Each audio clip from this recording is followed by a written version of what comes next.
예배를 드리시지만 예배 드리시는 여러분들 모두 위에 특히 여러분들의 가정과 하시는 일 위에 우리 하나님께서 크신 은혜와 복을 내려주시는 귀하고 복된 시간, 그리고 또 한 주일 매일매일 다 되시기 바랍니다. 오히려 우리가 교회당에 나와서 직접 서로 뵙지는 못할지만 이런 화면을 통해서 만나고 또 화면을 통해서 드리는 예배를 통해서 하나님이 더 깊이 체험되어지는 귀하고 복된 시간들 다 되시기 바랍니다. 만사 마음 먹기에 달려 있는데요, 이 시간 마음을 확 여시고 하나님께만 집중하시면서 정말로 하나님을 깊이 다 경험하시기 바랍니다. 이 시간에는요, 누가복음 4장 31절로부터를 보시도록 하겠습니다. 갈릴리의 가버나움 동네에 내려오사 안식일에 가르치심에 그들이 그 가르치심에 놀라니 이는 그 말씀이 권위가 있음이로라. 회당에 더러운 귀신 들린 사람이 있어 크게 소리질러 이르되 아 나사렛 예수여, 우리와 당신과 무슨 상관이 있나이까? 우리를 멸하러 왔나이까? 나는 당신이 누구인 줄 아노니 하나님의 거룩한 자니이다.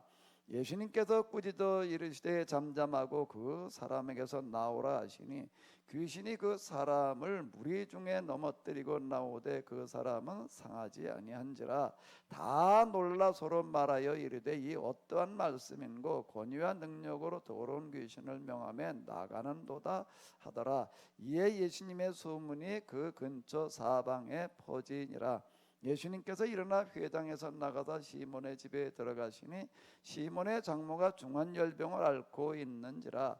사람들이 그를 위하여 예수님께 구하니 예수님께서 가까이 서서 열병을 꾸짖으시는데 병이 떠나고 여자가 일어나 그에게 수종되니라. 해질 무렵에 사람들이 온갖 병자들을 데리고 나오매 예수님께서 일일이 그 위에 손을 얹으사 고치시니 여러 사람에게서 귀신들이 나가며 소리질러 이르되 당신은 하나님의 아들이시니이다. 예수님께서 꾸짖으사 그들의 말함을 허락지 아니하시니 이는 자기를 그리스도인 줄 알미로라. 날이 밝음에 예수님께서 나오사 한적한 곳에 가시니 무리가 찾다가 만나서 자기들에게서 떠나시기 못하게 만류하려 하며 예수님께서 이르시되 내가 다른 동네에서도 하나님의 나라 복음을 전하여야 하리니 나는 이 일을 위하여 보내심을 받았노라 하시고 갈릴리 여러 회당에서 전도하시더라. 아멘. 자, 우리가 이제 지난주에 이어서요, 예수님께서 나사렛 회당에서 메시아 취임사라고 하는 건 뭔가 하게 되면 이게 메시아 취임사에 해당되어지는 말씀인데요, 주님의 성령님이 내게 임하셨으니 이는 가난한 자들에게 복음을 전하게 하시려고 내게 기름을 부으시고 나를 보내다 포로된 자에게 자유를, 눈먼 자에게 다시 보게 함을 전파하며 눌린 자를 자유롭게 하고 주님의 은혜를 전파케 하려 하심이라 라고 하는 이런 말씀이 되겠는데, 이사야서 61장에 이 말씀을 예수님께서 이루러 오셨다. 누가복음에서는 특히 뭘 강조하고 있는가 하면 예수님께서 이 세상에 오신 목적이 바로 이 말씀을 이루러 오셨다 라고 이렇게 소개를 하고 있습니다. 즉 이 구절이 뭐가 되는가 하게 되면은 누가복음 전체의 주제가 되는 건데요, 이제 이 말씀을 예수님께서 어떻게 실현해 가시는가, 누가복음에서 예수님을 이제 이렇게 이야기하고 있습니다. 예수님께서 이 말씀을 하셨더니 이 말씀을 하시는 곳이 예수님의 고향 나사렛이었는데 이 사람들은 받아들이지를 않았어요. 그래서 예수님께서 말씀하시는 거가 뭔가 하게 되면은 엘리야 시대의 사렙다 과부, 엘리사 시대의 나만 장군의 예를 들면서 이 사람 다 이방인들이었는데 지금 다 이와 같이 되리라 라고 이제 이렇게 얘기를 하시는 거예요. 이스라엘 사람들은 메시아를 수백여 년 동안 기다리고 있었는데, 근데 정작 예수님을 기다리던 그 사람들은 예수님을 못 알아보고 또 예수님을 받아들이지를 아니했는데, 오히려 전혀 상관없어 보이는 이방인 사람들, 그들이 오히려 예수님을 만나게 되리라, 이제 이런 말씀이 이렇게 되겠습니다. 그런데 예수님께서 그 다음에는 무슨 일을 하셨는가라고 하는 거가 바로 지금 이제 여기 나오고 있는데, 갈릴리의 가버나움 동네에 내려오사 안식일에 가르치심에 라고 이렇게 이제 나와 있습니다. 이제 다른 복음서도 그렇지만요, 특히 누가복음에서는 무슨 이야기를 많이 하고 있는가 하게 되면 예수님의 가르치심에 대해서 특별히 이제 강조를 하고 있습니다. 여기 이렇게 보면 또 그 가르치심이라고 하는 단어가 많이 나오고 있는데요. 이 어떠한 말씀인고라고 하는 것도 예수님께서 가르치신 그 말씀에 대한 그런 이야기가 이렇게 되는 거고요. 자, 예수님께서 이제 갈릴리 여러 회당을 다니시면서 이제 전도하셨다. 이 전도하셨다는 이야기는 가르치셨다라고 하는 그런 이야기가 이렇게 되겠습니다. 자, 그럼 예수님께서 무슨 활동을 어떻게 하셨는가라고 하는 것을 잠시 이 지도를 보시면서 좀 생각해 보시도록 하겠습니다.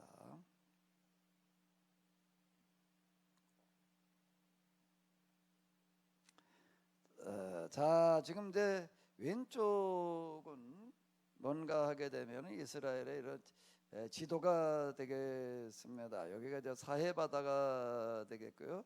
사해바다 왼쪽 요쪽이 조금 뭐가 되는가 하게 되면은 유다 이제 유다 지방, 뭐 유다라는 그 이름이 나라의 이름이기도 했지만은요, 예수님 당시에 이스라엘 사람들의 그 나라 이름을 유다라고 이렇게 불렀습니다. 그 왜 유다라고 불렀는가 하게 되면 유다, 그 사람들이 살고 있던 그 예루살렘 주변이 유다 지방 이렇게 불렀는데, 그 옛날 그 이스라엘 사람들이 출애굽해 가지고 가나안에 들어갈 때 유다 지파가 부여받았던 땅이 바로 요 땅이었습니다. 그 이후 유다라는 그런 이름으로다가 이렇게 이제 많이 불리게 되어졌고요.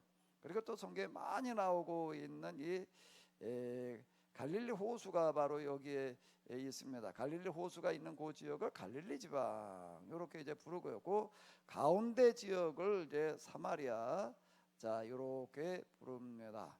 근데 요 중에서 이제 우리가 예수님을 이해하는 데 있어서 특히 이제 마테마가 누가복음에서 말하고 있는 예수님을 이해하기 위해서는 뭐가 중요한가 하게 되면 요 갈릴리 바다라고 하는 데가 이게 이제 중요합니다.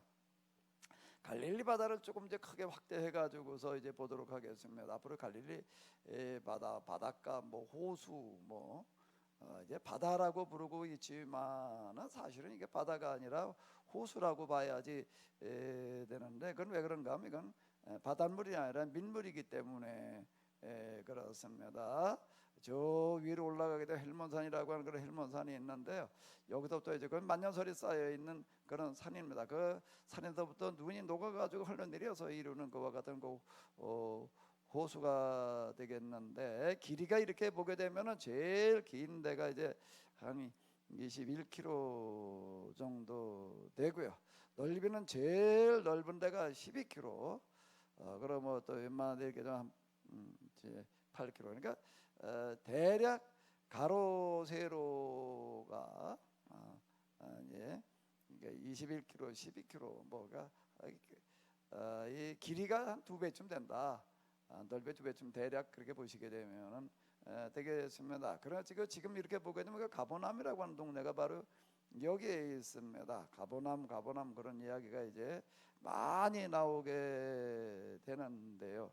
그러니까 이 지도가 참 이제 그래도 여러분들이 갈릴리 바다와 그 주변이 어떠했는지를 잘 아실 수가 있는데, 바다 주변은 그 파란색으로 칠해져 있는 부분이 뭘 말하는 거면 그건 조금 펀펀한 데예요. 그리고 주변 뒤로 넘어가게 됩니다. 이렇게 주로 산지로 되어져 있는 거를 이렇게 보겠습니다. 이스라엘 땅이라고 하는 거는요, 마치 우리 나라로 얘기를 하면 어디하고 비슷하다고 보면 되시는가 하면 강원도 땅하고 비슷해요. 강원도하고 가보게 되면 맨 산이잖아. 이쪽 봐도 산, 저쪽 봐도 산, 뭐 그런데 거기다가 이제 그렇습니다. 이제 이게 산지들이 이게 많고 또 이제 식물들이 살지 못하는 그또 광야가 많고 쓸모 있는 땅들은 이제 이 갈릴리 지방에서도 이 갈릴리 바다 저 호수 주변 그리고 이 저 지중해 바닷가 이런 쪽에 좀 이렇게 평지가 있고요. 대부분 다 이렇게 이제 산지가 되겠습니다. 근데 예수님께서 이제 본격적으로 사역을 시작을 하시는데 갈릴리 지방 가운데서 어디로 오셨는가 하면 가버나움으로 오셨다라고 이렇게 이야기를 하고 있습니다. 그건 왜 그런가 하게 되면은요, 예수님께서 이제 하시는 그런 의도와 방식을 먼저 우리가 좀 이해할 필요가 있는데, 예수님께서 이 세상에 오셔가지고 한 3년 반 정도 활동을 하셨는데 예수님께서는 그걸 처음부터 내다보셨어요. 내가 이제 앞으로 활동할 수 있는 시간이 이제 몇 년밖에 없다라고 하는 걸 잘 알고 계시면서 이 3년 반 동안에 어떻게 많은 사람들에게 이제 이렇게 복음을 전하게 할까라고 이런 것들을 다 염두에 두시면서 이제 이렇게 활동을 하시는데요. 예수님께서 하시는 방식은 사람들이 많이 모여 있는 지역을 돌아다니면서 이렇게 복음을 전하시는 방식이 아니라 그렇게 하게 되면은 사람들 만날 수 있는 게 좀 제한이 되어져 있기 때문에 아무리 다니신다고 하더라도 뭐 얼마나 다니시겠어요? 그래도 어떻게 하시는가 하게 되면은 사람들이 많이 몰려올 수 있는 한 지역을 이제 이렇게 선택을 하시는 거예요. 그리고 주로 거기에 한 3년 동안 이제 계시는 겁니다. 그리고 이제 무슨 방식을 또 쓰셨는가 하면 예수님에 관한 소문을 나게 하시는 방식인데 주로 병자를 고치는 어떤 이런 일들을 통해 가지고서 이제 많이 이제 소문이 나게 이렇게 하셨습니다. 그럼 이제 사람들이 예수님께서 질병을 고치시는 그런 이야기를 듣고 그 소문에 따라서 사람들이 몰려오게 하는 어떤 이제 이런 방식을 이제 이렇게 사용을 하셨습니다. 그 지역이 예수님께서 선택하신 지역이 어딘가 하면 주로 이 가버나움이에요. 가버나움 지도에도 보시듯이 바닷가 바로 옆에 붙어 있고 주변에 좀 편편한 이런 지역이 이제 넓은 지역의 바닷가에 이제 형성이 되어져 있습니다. 우리로 얘기를 한다면 그 야트막한 그런 언덕 정도로 다 이렇게 이제 구성이 되어져 있고 이제 그런데요. 그 중에서도 이제 어떤 지역을 고르셨는가 하게 되면은 여기 이제 누가복음에 보게 되면 예수님께서 이 갈릴리 사역을 끝내고 예루살렘으로 올라가시는 과정에 한 5만여 명이 예수님 주변에 모여 있었다. 이렇게 구체적인 명수를 이제 이렇게 기록해 놓은 것이 누가복음에 나오는데 그때는 한 곳에 계실 때가 아닌데도 예루살렘으로 움직여도 올라가고 계시는데도 5만여 명이나 몰려 들어가지고서 서로 밟힐 지경이 되어졌다라고 이제 이렇게 이야기를 하고 있습니다. 근데 이 가버나움에 가만히 계실 때에는 더 많은 사람들이 몰려왔을 거예요. 우리가 500녀의 이야기를 이렇게 보게 되면은 여기에다가 이제 배를 타고 건너편으로다 이제 여기 어디 빈들 어디로다 이렇게 가셨는데 그 따라온 사람만 이제 남자가 5천여 명이었다. 뭐 이렇게 이야기가 나오고 있습니다. 그 예수님 주변에는 무슨 얘기 되는가 하면 늘 수만여 명, 수천에서 수만여 명의 사람들이 늘 몰려와 있었다라고 하는 거예요. 그 예수님께서 여기 계시는 동안 얼마나 많은 사람들 몰려왔는가라고 하는 것들을 우리가 이제 미루어 볼 수가 있는데 요즘 시대 5만 명이 아니고요.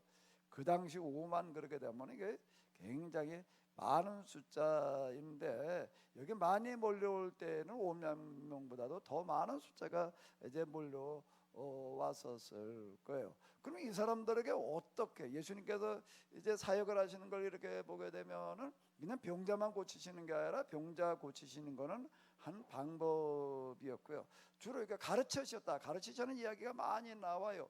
그 가르치시려면은 사람들은 일단 말로 가르치셔야 되는데 이걸 어떻게 그 많은 사람들을 다 가르치실 수가 있었을까 라고 하는 거가 이제 의문이 드는데, 그 의문에 대한 대답이 어디에 나오는가 하게 되면은 지금 우리가 읽은 4장 뒤에 이제 5장에 가게 되면은 이렇게 나와요.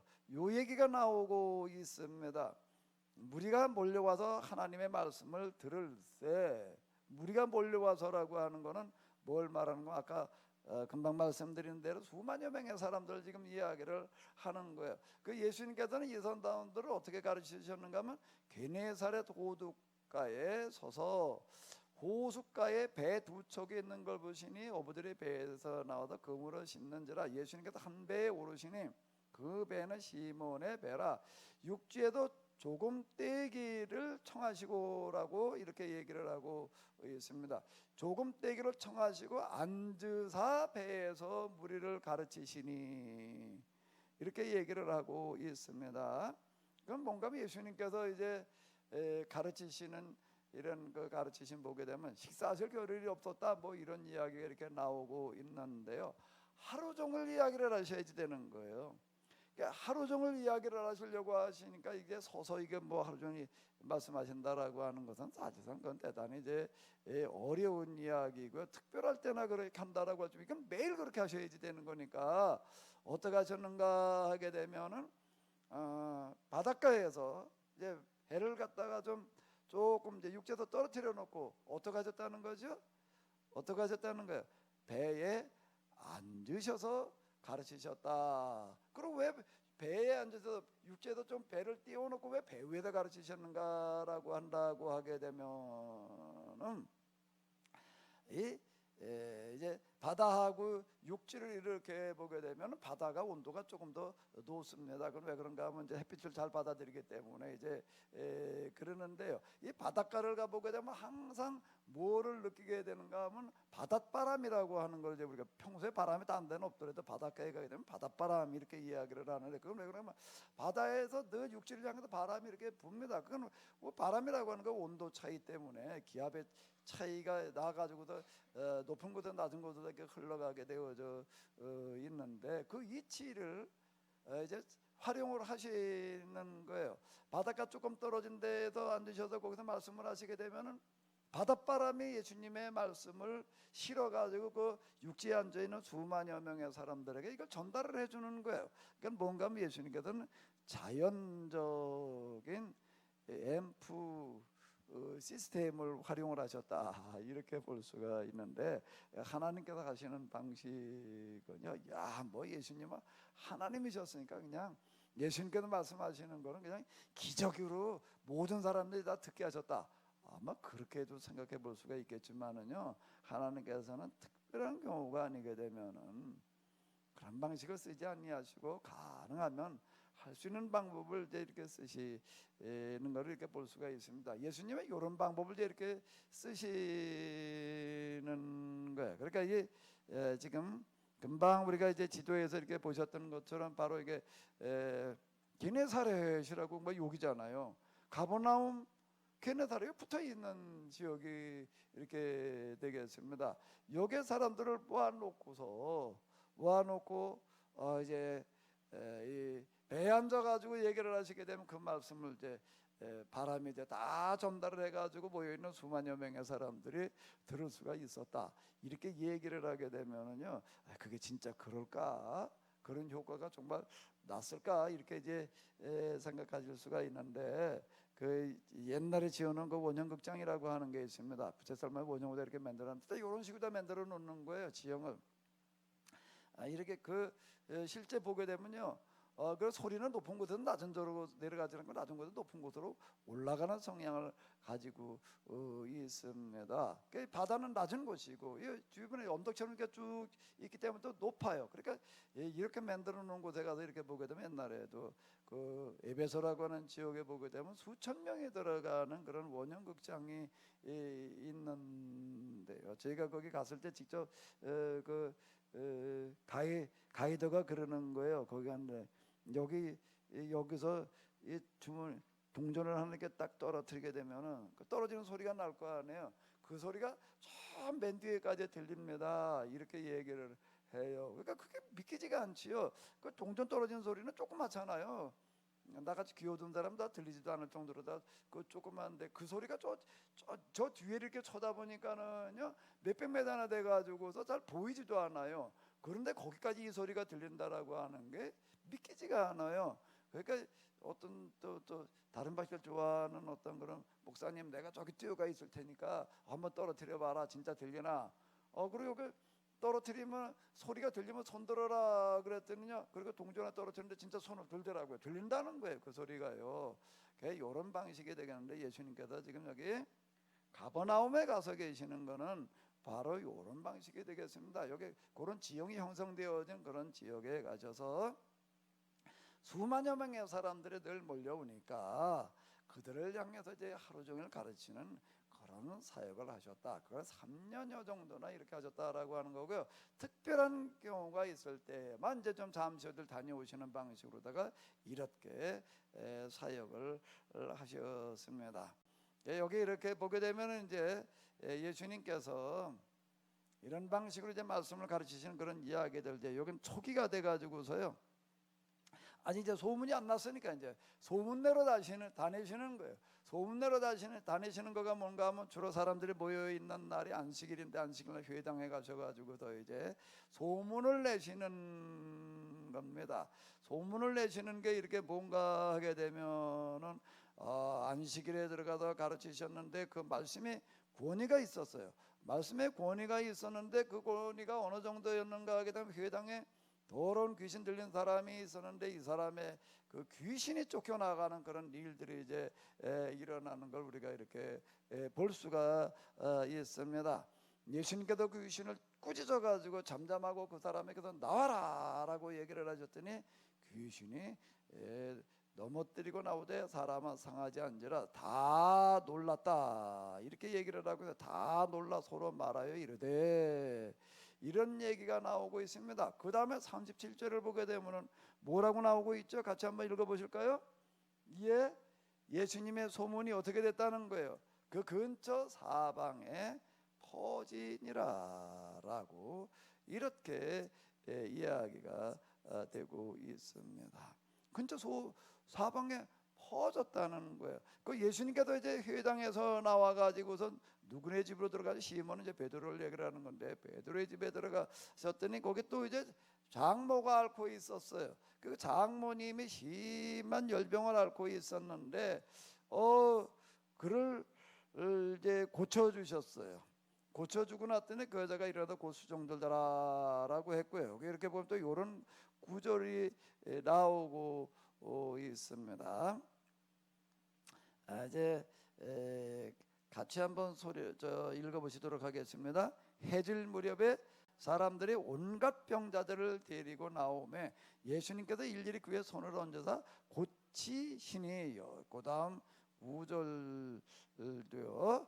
여러 사람에게도 귀신들이 나가며 소리질러 이르되 당신은 하나님의 아들이니이다. 예수님께서 끄지사 그들의 말함을 허락지 아니하시니 이는 자기가 그리스도인 줄 알미라. 그 저녁이 되니까 벌써 그날이었는데, 그날 저녁이었는데 벌써 사람들 그냥 이거 막 물밀듯이 몰려오는 그런 거를 이렇게 볼 수가 있습니다. 그래서 가버나움 뭐 이쪽 지역도 그 가버나움이라고 하는 지역에, 갈릴리 그쪽 지역에도 큰 요즘으로 얘기를 한다라고 하면 도시에 해당되어질 만큼 그것도 그 작은 그런 마을이 아니에요. 근데 예수님께서 그것만 가지고는 안 되겠으니까 이제 어떻게 하시는가 하면 내가 다른 동네에도 하나님 나라의 복음을 전하여야 되겠다라고 해가지고 갈릴리 여러 회당으로 다니시면서 이렇게 하셨다라고 이렇게 이제 기록이 되어져 있습니다. 이 얘기는 무슨 얘기인가 금방 말씀드렸는데 예수님께서 어떻게 하시는 게 사람을 모으시는 그와 같은 일들을 이렇게 하시는 건데요. 그리고 여기 이렇게 보게 되면은요, 예수님께서 지금 이제 하시는 그런 일들, 그런 것들에 대해서 이제 쭉 이렇게 마태, 마가, 누가에서 이제 서로 어떻게 기록을 해 놓았는가라고 하는 것들을 이렇게 비교해 볼 수가 있는데, 특히 그 중에서 이제 뭐를 좀 여기서는 요 시점에서 중요하게 다루고 있는가 하게 되면은 베드로의 지배, 여기 마태복음에 의하게 되면 베드로의 지배라고, 금방 여기서 시몬의 지배 그랬지만은요, 누가복음에서는 시몬의 지배 그랬지만은 여기 이제 베드로의 지배 이렇게 나와 있습니다. 여기는 또 마가복음에 의하게 되면 시몬과 안드레의 지배. 그러니까 시몬과 안드레, 베드로와 안드레는 같은 형제였거든요.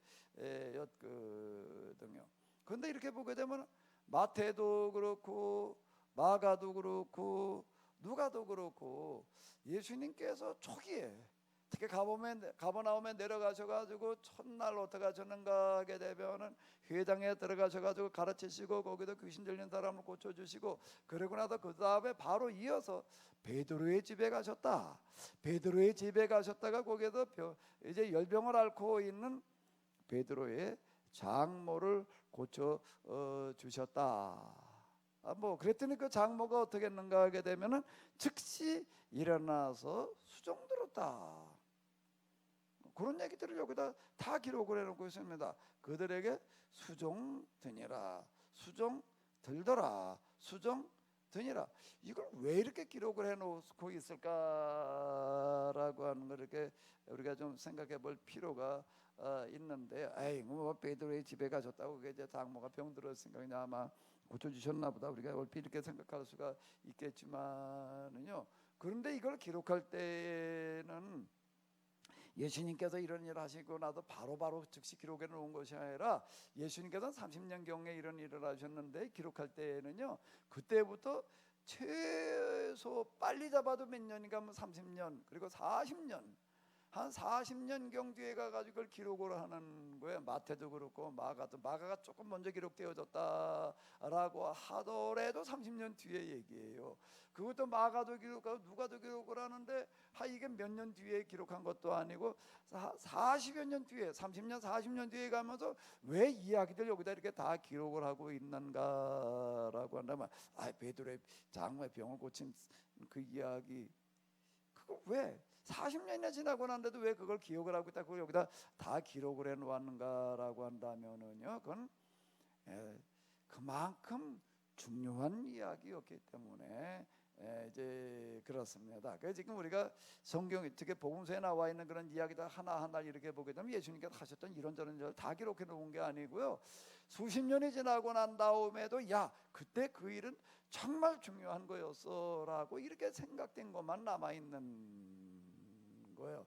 그런데 그게 마태, 마가, 누가에 다 기록되어져 있다 그러게 되면은 그건 뭔가 하면 그 당시에 아주 그게 대단히 중요하고 특별한 이야기였다, 이제 이렇게 생각을 해보시게 되면은 이제 되겠습니다. 이게 복음도 대줘서 제가 이렇게 편집해 놓은 거가 이제 이렇게 우리가 생각해 보는 데 있어서 이제 많이 도움이 되는 그와 같은 방식이 되겠습니다. 이걸 또 서로 이제 비교를 봐야 되니까 이제 그런 건데요. 근데 여기 이렇게 보게 되면은 다 뭐라고 이야기를 하고 있는가 하게 되면은 예수님의 장모가 와가지고 고쳐달라고 그러는 것도 아니고, 또 여기 시몬의 집이니까 그 가족들이 와가지고서 우리 베드로가 우리 장모님 병들었으니까 좀 고쳐주십시오 이렇게 얘기하는 것도 아니고, 뭐라고 나와 있는가 하게 되면은 다른 사람들이에요. 이거는 주로 아마 여기 이렇게 보게 되면 마가복음에 보게 되면은 야고보와 요한과 함께 이렇게 들어가셨다라고 이제 이렇게 기록이 되어져 있는 걸 이렇게 보게 되면 그 이전에 지금 벌써 예수님께서 이제 제자들을 이렇게 이제 부르셨어요. 제일 먼저 이제 하신 그런 일들, 여기 누가복음에서는 그냥 이렇게 나와 있지만은 마가복음이나 특히 이제 이 마태복음을 이렇게 보게 되면은 예수님께서 초기에 사람들 이렇게 많이 소문내 가지고 부르시는 그 시점에 제자들을 먼저 이제 이렇게 부르셔서 그들과 같이 다니시는 어떤 이런 것들을 이렇게 볼 수가 있습니다. 그럼 예수님을 같이 따라다니던 그 제자들이라고 이렇게 볼 수가 있는데, 이 사람들이 여기도 이렇게 보게 되면 누가복음에도 보면 우리가 읽은 것도요, 사람들이 그를 위하여 예수님께 구하니 이렇게 나와 있습니다. 여기 사람들은 누구였을까라고 한다고 보게 되면은 마가복음에 기록되어진 대로 야고보와 요한과 함께라고 이렇게 기록이 되어져 있고요. 또 마태복음으로 넘어가서 보게 되면 그 이전에 벌써 제자들을 이제 부르시는 그런 장면들이 이제 그 이전에 벌써 나오고 있습니다. 그 이때쯤 되게 되면 벌써 예수님의 이제 그 12제자들을 비롯한 많은 사람들이 예수님 주변에 같이 모여 있었다. 그리고 같이 다니면서 전도를 했다라고 이렇게 이제 볼 수가 있습니다. 특히 요한복음에 보게 되면은 이제 더이 예수님의 제자들이 어떻게 예수님을 따르게 되었는가라고 하는 걸 좀 더 자세하게 이야기를 하고 있는데, 예수님의 그 초기 제자들 가운데에는 본래 요한을 따르던 사람들도 거기 있었다라고 이렇게 이제 나와 있습니다. 그래서 예수님께서 세례 받으시자마자 그때부터 벌써 야, 저분이 바로 우리가 기다리는 메시아다, 이제 그러니까 저분을 따라가라, 이렇게 이제 요한이 소개를 했다라고 이렇게 얘기를 하고 있어요. 아주 초창기부터 예수님 주변에 이제 제자들에게 모여 들었다라고 하는 것을 이렇게 볼 수가 있습니다. 자, 그런데 여기 또 이렇게 보게 되면요, 베드로의 장모가 어떻게 했다고요? 중한 열병을 앓고 있었다. 여기 이제 중한 열병이라고 이제 누가복음에 보게 되면 다른 애가 열병 그랬는데 중한 열병이라고 이렇게 이제 중한자가 이렇게 들어가 있습니다. 근데 베드로의 장모가 병에 들어 있는 거를 왜 예수님의 베드로나 안드레가 얘기한 것도 아니고 또 다른 가족들이 얘기한 것도 아니고 왜 같이 예수님을 따라다니는 제자들이 예수님한테 지금 베드로의 장모가 저렇게 지금 열병이 들어서 누워 있습니다라고 왜 와서 얘기를 했을까? 근데 성경은 이렇게만 얘기를 해놓고서 그냥 딱 끝나버려 가지고 더 이상은 이제 말을 하지를 않고 있습니다. 그럼 이제 이걸 가지고도 우리가 좀 이렇게 이제 생각을 해봐야지 되는 건데요. 도대체 왜 사람들이 와가지고 예수님한테, 특히 사람들이 누군가 예수님 따르는 제자들이에요, 왜 그런 얘기를 했을까라고 한다고 하게 되면은 왜 그랬을까요? 팀 들어가가지고서 지금 제 모습을 좀 크게 보시려고 한다고 하게 되면은요, 제 모습을 이렇게 클릭하시게 되면은 화면에서 좀 이렇게 커지게 됩니다. 왜 예수님의 제자들이 예수님한테 와가지고 베드로의 장모가 지금 막 중한열병을 앓고 있습니다라고 이렇게 얘기를 했을까? 그 열병이라는 그 말 자체가요, 열병이라는 말 자체가 원어를 이렇게 들여다보게 되면 아주 실감나는 어떤 그런 그 단어가 이렇게 될 수가 있는데요. 그 열병이라고 하는 그런 얘기가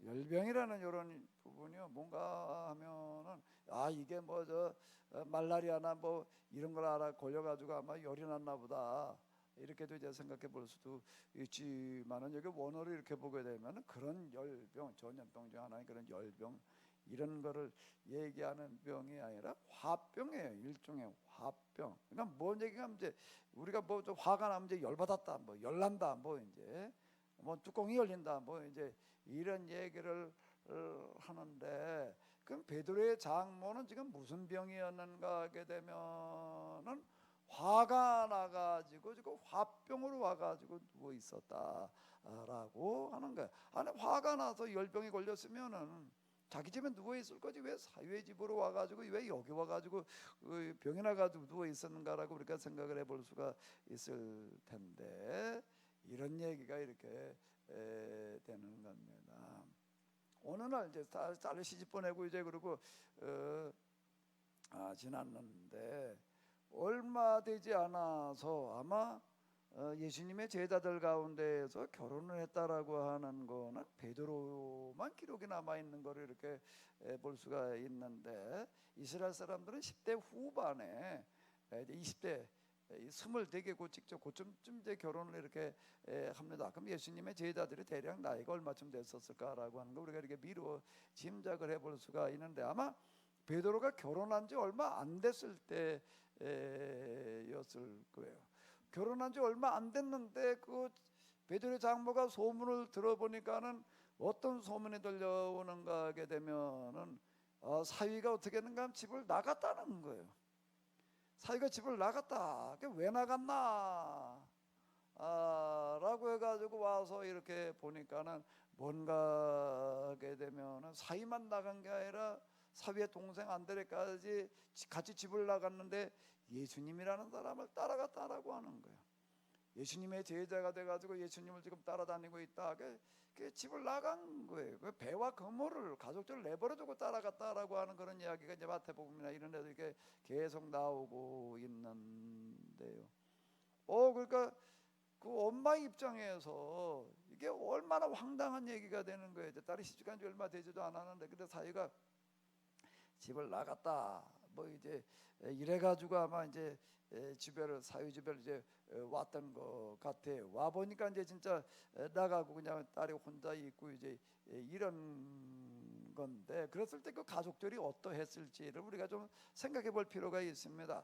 지금 마태복음이나 이런 데 보게 되면 바닷가에도 고기잡이하고 있다가 나를 따르라 그랬더니 그 즉시 예수님을 따라 나섰다. 뭐 이런 이야기들이 나오고 있는데, 또 마태는 세관에 앉았다가 나를 따르라 또 그냥 그 즉시 일어나서 따랐다, 이런 얘기들이 나오고 있습니다. 근데 이 사람들 혼자 놈이 아닌 거예요. 다 가족들이 있는 거라고요. 그 부모도 있을 거고, 지금 베드로 같은 경우에는 그 아내도 있었고 그랬는데, 자, 이런 일이 일어났을 때 그 가족들이 어떤 반응들을 보였을지 다 이해를 하고, 야 그래 너는 집안 걱정하지 말고 예수님 따라 나서라, 이렇게 얘기하는 사람이 있을 수도 있겠지만은요, 그건 기대하기 어려운 이야기이고요. 다 그의 부모나 또는 그의 가족들이 힘들어하고 있었을 거야. 틀림없이 아마 요즘도 한번 우리가 생각을 해 보아요. 여러분들 가족들 가운데 누가 그냥 교회 나가기 시작을 하더니 이건 뭐 그냥 집안일이건 뭐고 상관없어, 그냥 맨날 그냥 아침 새벽부터 그냥 교회만 가다 붙어 있다가 그냥 밤중에 내다 들어온다, 그런 사람이 있다 그런다라고 뭐 가족들이 어떻게 그걸 받아들이겠어요? 그 참 쉬운 얘기가 아니라고요. 근데 이건 아침에 나갔다 저녁에 들어오는 게 아니라 아주 나가더니 안 들어와, 그냥 그러고 있다라고 하게 되면은 이게 보통 어려운 문제가 여기서 발생을 하는 게 아니에요. 여기 예수님께서 하시는 말씀 가운데 보면 이런 말씀이 있습니다. 누구나 아비나 어미를 나보다 더 사랑하는 자는 내게 합당치 아니하고, 이런 구절이 나오는데요. 이건 무슨 얘기가 되는가 하게 되면, 그거 지금 예수님 주변에 따라 나온 사람들이 다 그런 사람들이에요. 아버지나 어머니가 다 반대하는데도 불구하고 무릎쓰고 지금 따라 나온 사람들, 그들을 향해서 지금 하시는 말씀이에요. 그 예수님 주변에 따라 나온 사람들은 다 그런 사람들이었다라고 하는 겁니다. 그리고 그 당시 그 사는 방식을 이렇게 보게 되면 또 어떤 시대인가 하게 되면은요, 저희 아버님도 얘기하시는 걸 이렇게 보게 되면은 이제 뭐 8남매가 됐대나 뭐 몇 남매가 이렇게 되는데, 그 중에 저희 아버님 이제 맞은 거예요.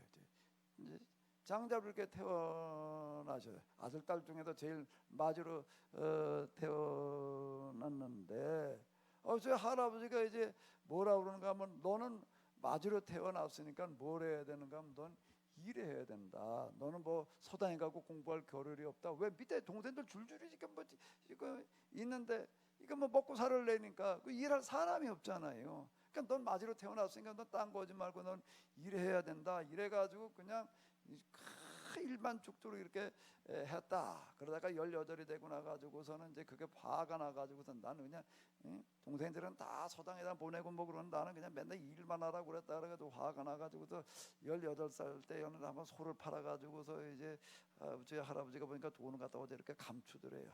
그래서 그걸 다 눈여겨보고 있다 그걸 훔쳐가지고 뭐 그냥 저기 뭐 어디 만주를 먹어가지고 뭐 돌아다니다 왔다, 뭐 반발에 그랬다는 얘기를 내가 이렇게 듣는데, 사실 옛날 그 연세 드신 분들 보게 되면 그 비슷하게 얘기하시는 분들이 많습니다. 한 집안에서 맞이로 태어나게 되면은요, 그 뒤에 동생들 보고 뭐 그러느라고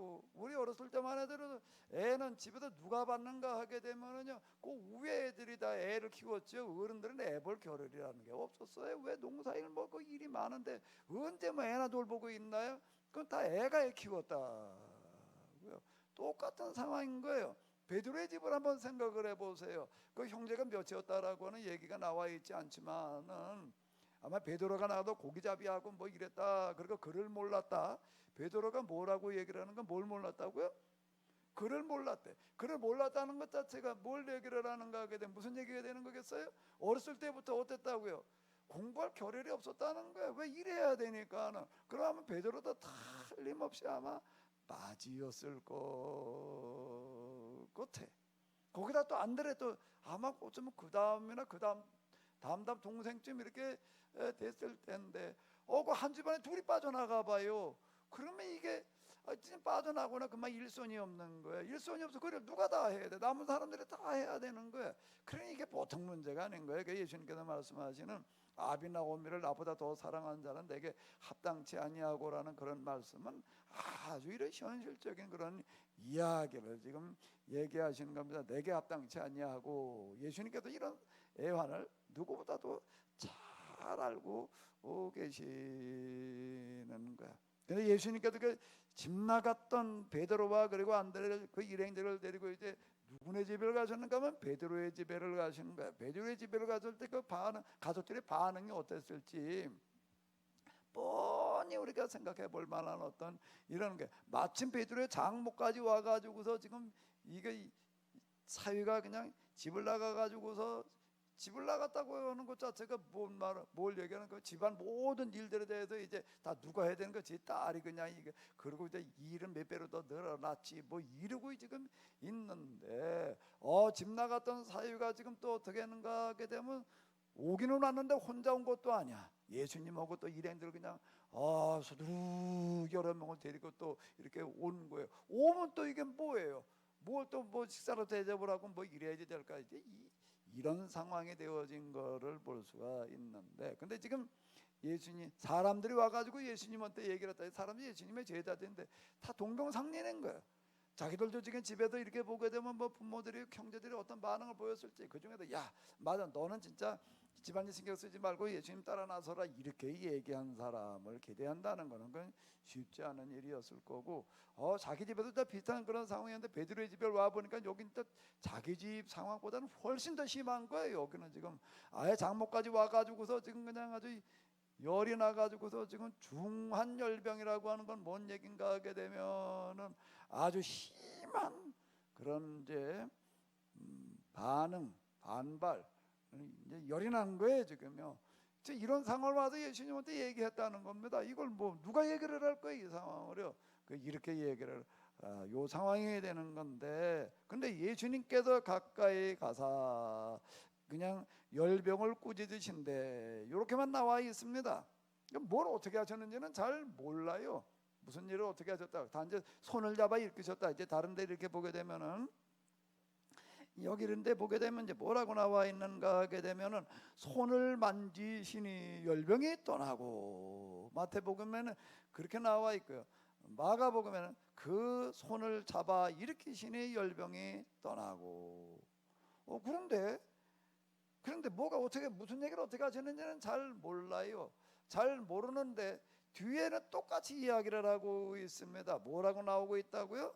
여인이 일어나 예수님께 수종 들더라. 그 얘기는 똑같이 나오고 있어요. 여기 마가복음 여자가 그들이 누구를 말하는 거겠어요? 누구를 말하는 거예요? 예수님만이 아니라 예수님을 따르는 제자들. 이게 12제자만 해도 12명이야. 근데 12제자만 예수님 주변에 따라다니고 있는 건 아니고 그게 수십 명인 거예요. 지금 나도 70명 이런 얘기가 나와.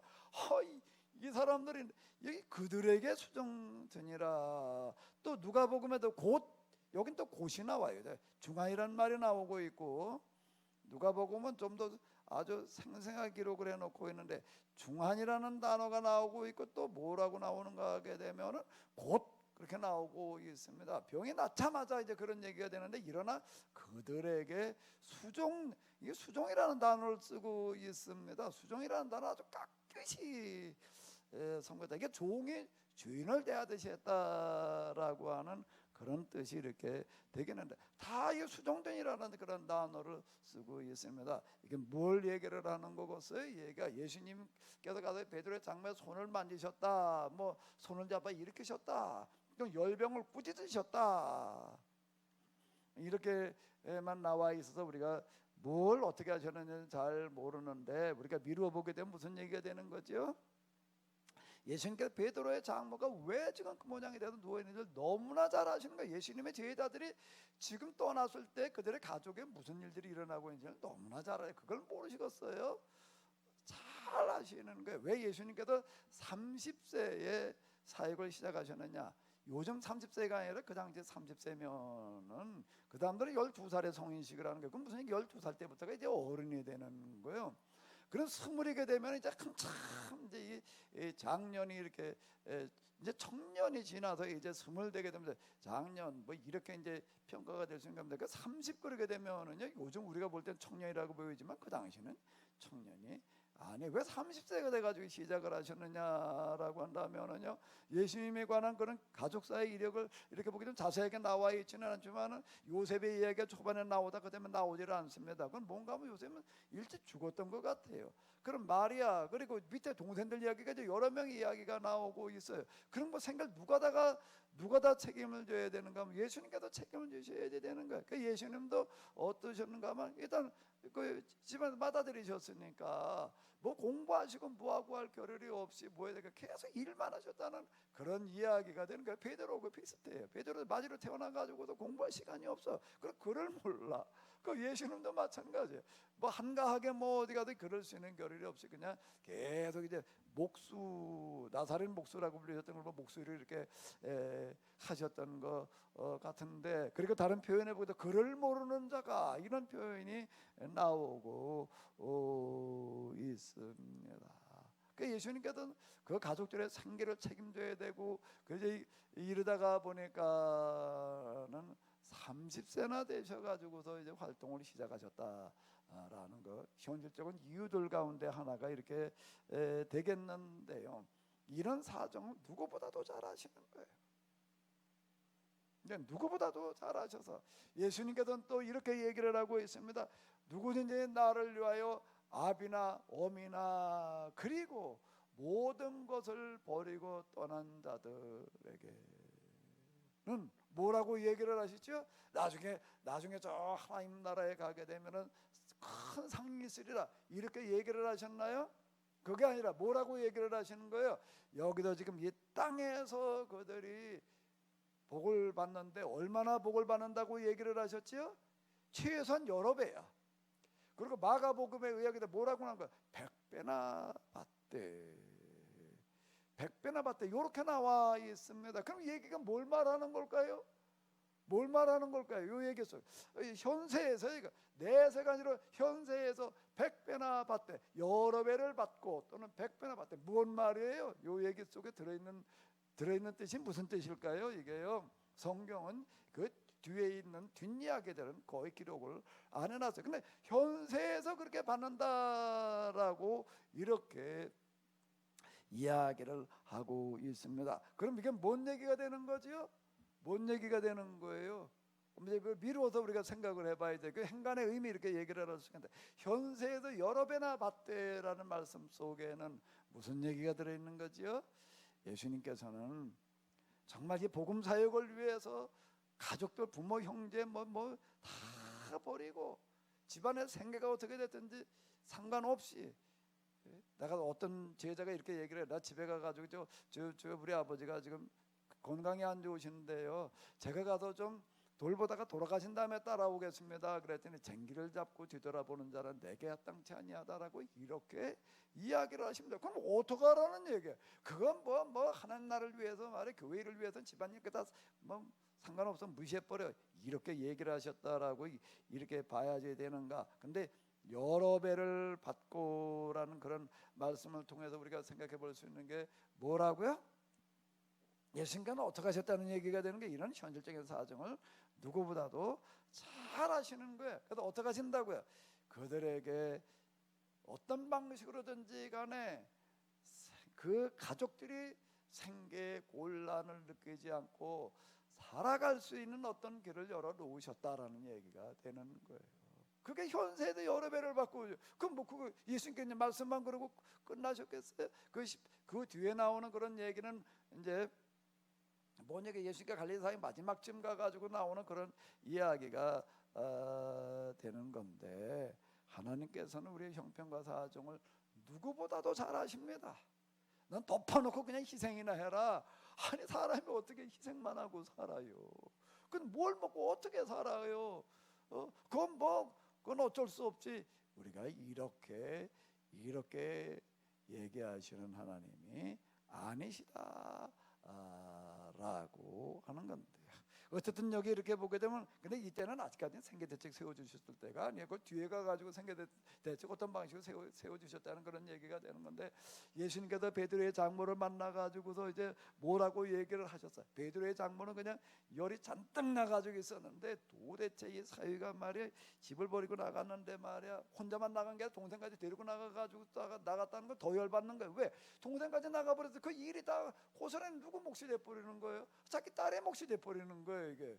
그러니 이게 얼마나, 도대체 예수님이 한분이 어떤 분이길래 말이야 그냥 내 사위도 그렇고 그냥 시동생도 그렇고 이게 다 그냥 집이고 뭐고 다 내버리고 이렇게 따라 나섰냐 말이야. 이래가지고 막 열이 나 있었는데, 근데 예수님을 직접 만나서 손을 잡으셨다라는 그런 얘기, 아마 예수님께서 가셔가지고서 손을 잡고 좀 얘기를 하신 것 같아.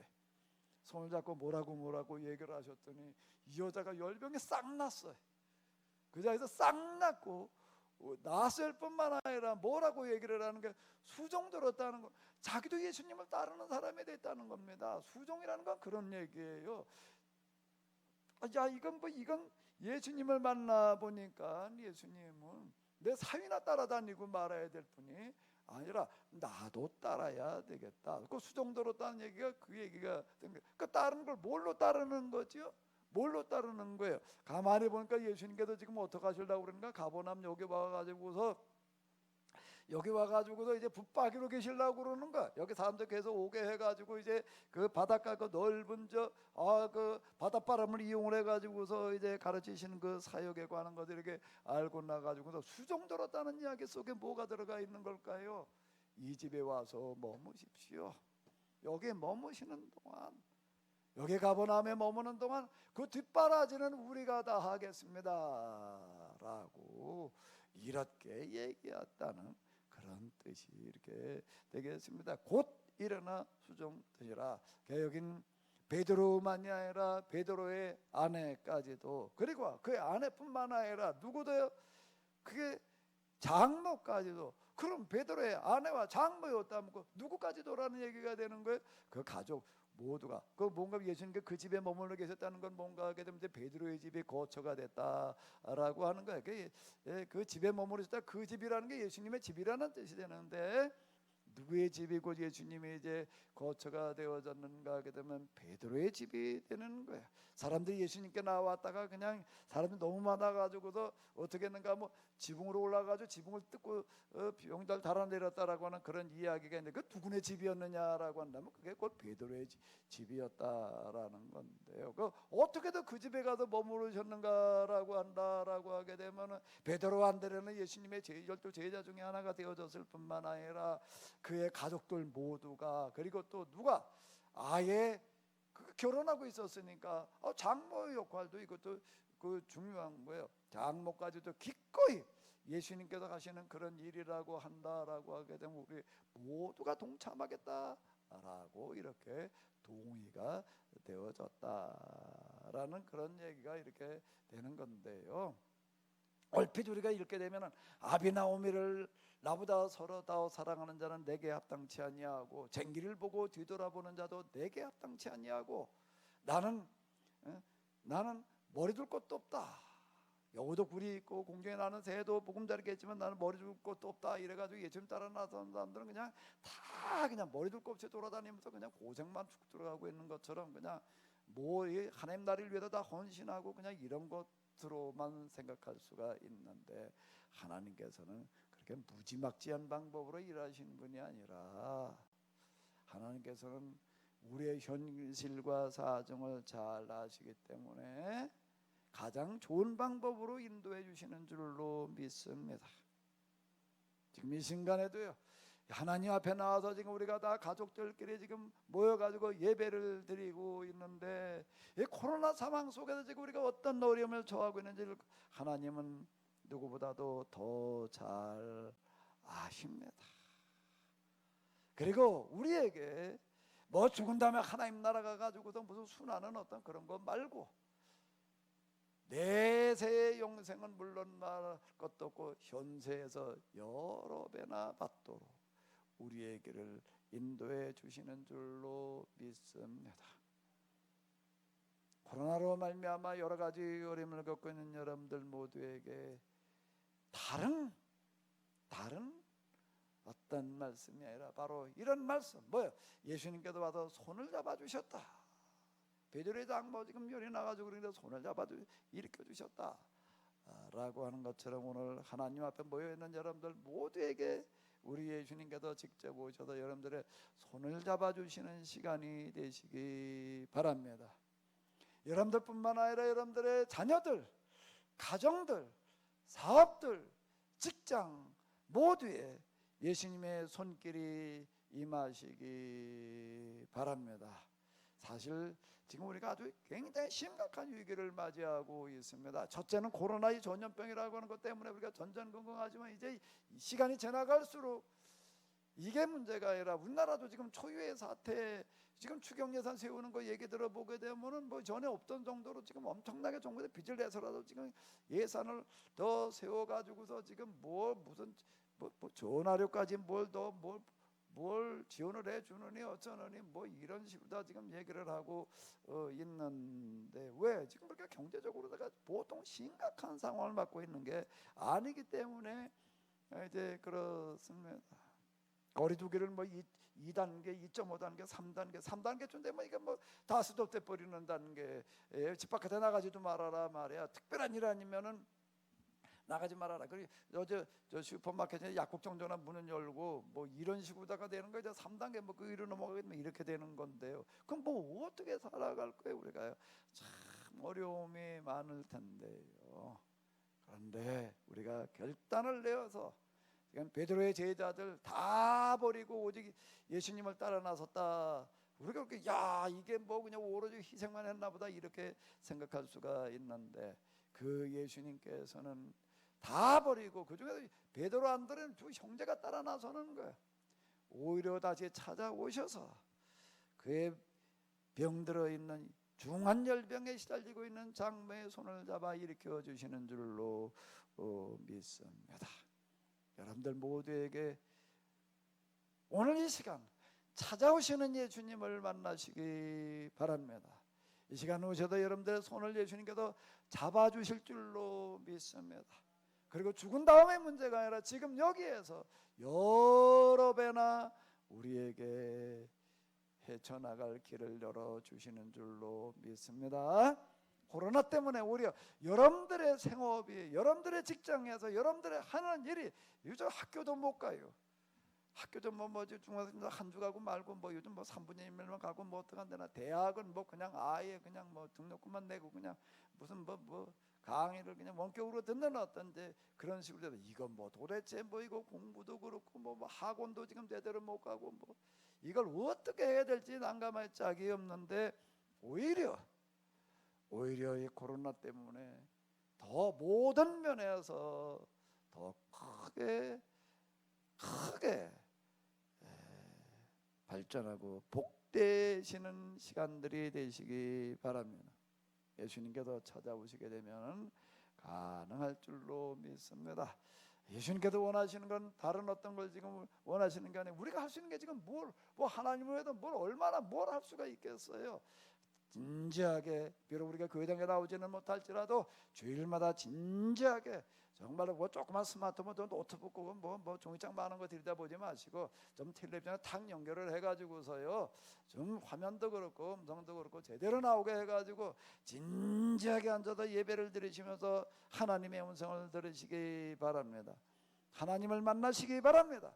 여러분들의 마음과 뜻과 정성을 오직 하나님께로 집중하는 그런 시간들 다 되시기 바랍니다. 우리가 뭘 할 수가 있겠어요? 이 상황에서요. 뭐 그거밖에 더 할 수 있는 방법이 없는 거예요. 예수님께서 오셔서 가르치신 거 똑바로 가르치시는 그런 일들을 하시는데, 이번 코로나 기회를 통해 가지고도 정말 하나님의 말씀을, 하나님의 성경을 똑바로 배우는 한번 그런 시간들이 꼭 되시기 바랍니다. 우리가 할 수 있는 대로 또 하나님 앞에 지금 우리가 직접 나오지는 못할지라도 참 이제 헌금도 이제는 온라인으로 해야 되는 그런 시대가 되었는데요. 우리의 마음과 뜻과 정성을 하나님 앞에 담아서 정성되게 우리가 예배를 드리고, 정성되게 우리가 헌금을 하고, 정성되게 우리의 마음의 기도를 통해서 여러분들의 모든 부분들이 코로나 사태를 통해서 오히려 더 폭발적으로 늘어나는 그런 축복이 함께 하시기를 바랍니다. 가능할 줄로 믿습니다. 위기는, 위험은 곧 기회가 될 수 있다라고 하는 건데, 여러분들 사업, 뭐 기타 등등에다 하면 난감한 일들이 많으실 거예요. 그런데 정말로 이번 이 코로나가 큰 기회가 되시는 그런 여러분들 모두가 다 되시기를 바랍니다. 바다야 잔잔하라를 좀 같이 부르시도록 하겠습니다.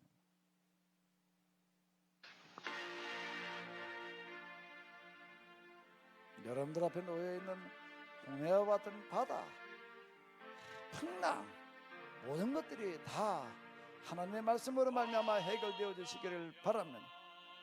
자,